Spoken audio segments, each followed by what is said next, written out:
Est-ce que vous aussi vous avez déjà essayé je ne sais combien de techniques pour perdre du poids, je ne sais combien de méthodes et que malgré tout, eh bien, votre poids bloque, vous ne perdez absolument pas de poids? Si c'est le cas, je pense bien que cette vidéo est faite pour vous.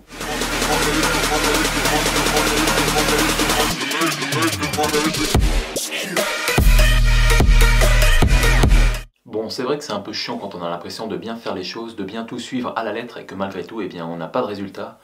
Et du coup on ne perd pas de poids. D'ailleurs c'est aussi une des causes principales pour laquelle on a tendance à laisser tomber. Du coup, eh bien, pour éviter que ce genre de choses vous arrive, je vais vous donner un petit peu 5 raisons qui pourraient faire en sorte de ralentir ou même carrément stopper votre perte de poids. Première raison qui est plutôt simple, vous ne dormez pas assez. Et oui, le sommeil est super important et pas uniquement pour perdre du poids d'ailleurs. Et puis quand on y pense, pourquoi est-ce qu'on a besoin de dormir en fait? Eh bien c'est plutôt simple en fait, on dort pour récupérer, pour recharger nos batteries, en gros, eh bien, pour faire le plein d'énergie. Du coup, eh bien, si vous ne dormez pas assez, eh bien, vous allez forcément manquer d'énergie pour tenir toute la journée. Et quand on manque d'énergie pendant la journée, qu'est-ce qu'on a tendance à faire? Et oui, on a tendance à aller chercher de l'énergie dans la nourriture. Du coup, eh bien, le manque de sommeil a tendance à nous donner faim et peut même nous pousser à manger de manière excessive. Et pour couronner le tout, eh bien, dans ces moments-là, on a souvent tendance à se tourner vers des aliments qui sont pas vraiment très top pour la perte de poids, comme les sucreries et les boissons énergisantes. Et donc, bah, on grossit, ou du moins, on ne perd pas de poids. Quand vous manquez de sommeil, eh bien, le corps va aussi avoir tendance à baisser son métabolisme pour économiser justement l'énergie. Et ça, eh bien, c'est pas vraiment le top parce que quand votre métabolisme ralentit, vous brûlez moins de calories quand vous êtes inactif. Bon, je pense que vous avez compris. Du coup, essayez vraiment de faire en sorte de dormir au moins 7 heures par nuit. En plus, après une bonne et longue nuit de sommeil, vous allez voir qu'au matin, quand vous vous regarderez dans la glace, vous serez en bien meilleure forme. On passe à la raison numéro 2 qui pourrait bloquer votre perte de poids.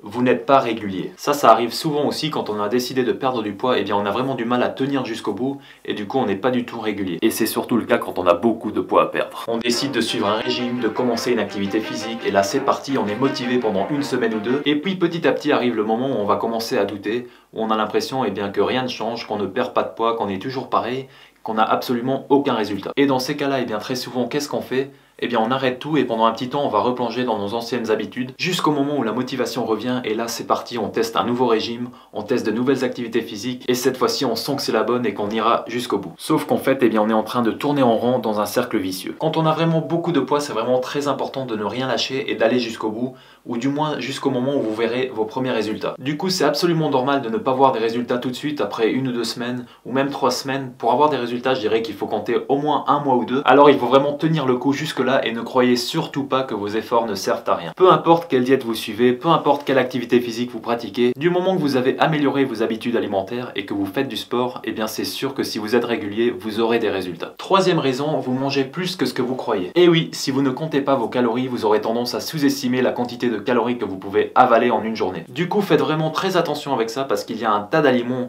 et même des aliments sains d'ailleurs, qui sont beaucoup plus caloriques que ce que vous pouvez penser. Et donc si vous ne comptez pas vos calories pendant une perte de poids, eh bien il se peut qu'il y ait des jours où même si vous pensiez ne pas avoir trop mangé, eh bien en fait en réalité ce jour-là vous n'étiez pas du tout en déficit calorique et du coup pas de perte de poids. Donc très important, pensez à bien compter vos calories, surtout au début de votre perte de poids.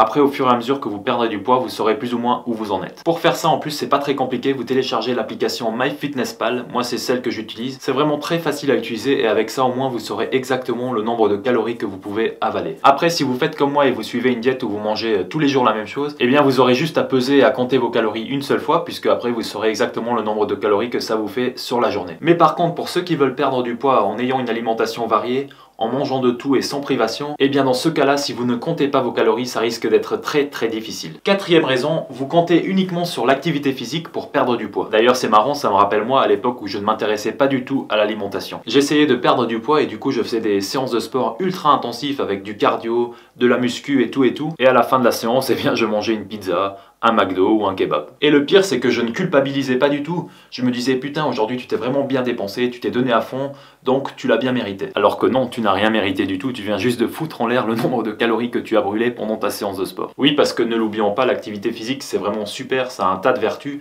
mais finalement ça ne permet pas de brûler autant de calories que ça. Non, plus sérieusement, pour la perte de poids, c'est vraiment l'alimentation le plus important. Vous aurez beau faire autant d'exercices, autant de cardio ou autant de muscu que vous le voulez. Si au final vous n'avez rien changé à votre alimentation et qu'elle est toujours constituée de soda, de produits industriels ou de sucreries, eh bien à la fin de la journée, il sera vraiment très difficile avec ce genre d'aliments d'être en déficit calorique. Donc voilà, moi pour la perte de poids, j'aurais tendance à dire que c'est vraiment 100% alimentation et 0% activité physique. On peut tout à fait perdre du poids sans pratiquer aucune activité physique, mais par contre perdre du poids en mangeant ce qu'on veut et autant qu'on veut, Je doute que ce soit possible. Et croyez-moi, j'ai essayé. Raison numéro 5, vous ne mangez pas ou vraiment très peu de bonnes graisses. Les bonnes graisses comme l'huile d'olive, l'huile de colza, l'huile de coco, les noix, les amandes, les avocats, etc. Eh bien elles sont hyper importantes puisqu'elles participent à la formation de nos cellules, au développement du système nerveux et surtout elles ont un rôle important sur nos hormones. Déjà pour commencer, ce qui va avoir tendance à nous faire prendre du poids, c'est surtout l'excès et pas un aliment en particulier. Alors certes, il y aura des aliments qui seront stockés plus facilement si on les consomme en grande quantité, comme les sucres par exemple qui eux vont avoir un impact beaucoup plus élevé sur la production d'insuline. Du coup, eh bien si vous cherchez à perdre du poids, c'est surtout au niveau des sucres qu'il faudra diminuer vos quantités en premier. Et si admettons que vous ne consommiez presque pas de produits industriels ou de sucreries, eh bien c'est vos glucides qu'il faudra diminuer en premier. Et donc vous l'aurez compris, il ne faut surtout pas supprimer ou diminuer le gras. Bon, mis à part le mauvais gras, hein, comme les graisses trans qu'on retrouve dans la plupart des produits industriels transformés, ce genre de gras là, eh bien vous pouvez l'éviter ou même le supprimer, il n'y a absolument aucun problème. D'ailleurs, votre corps vous en remerciera. Et voilà les amis, c'est déjà la fin de cette vidéo sur les 5 raisons qui pourraient empêcher votre perte de poids. Moi en tout cas, j'espère vraiment qu'elle vous aura aidé à y voir un peu plus clair. Si c'est le cas, bien sûr, n'oubliez pas le petit pouce bleu comme d'habitude. Vous pouvez aussi vous abonner et me suivre sur les réseaux sociaux pour ne pas rater mes prochaines vidéos. Moi je vous dis à la prochaine et surtout n'oubliez pas qu'il est jamais trop tard pour changer. Bye. So many times I didn't know which way to go. Seem like all my life I've been surrounded by lazy folks.